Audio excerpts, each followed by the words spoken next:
আমার ভাই নির্দোষ, আমার ভাই নির্দোষ। আপনারা কি ব্যবস্থা নিচ্ছেন? আমরা নিব না।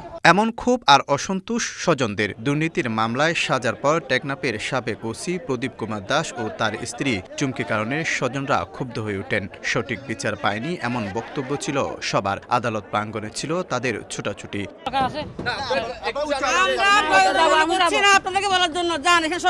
গণমাধ্যমকে এড়িয়ে যাওয়ার চেষ্টা, চোখে মুখে অপ্রাপ্তির ছোঁয়া, রায়ে আপত্তি প্রদীপের ভাই বোন সহ সবার সুরে।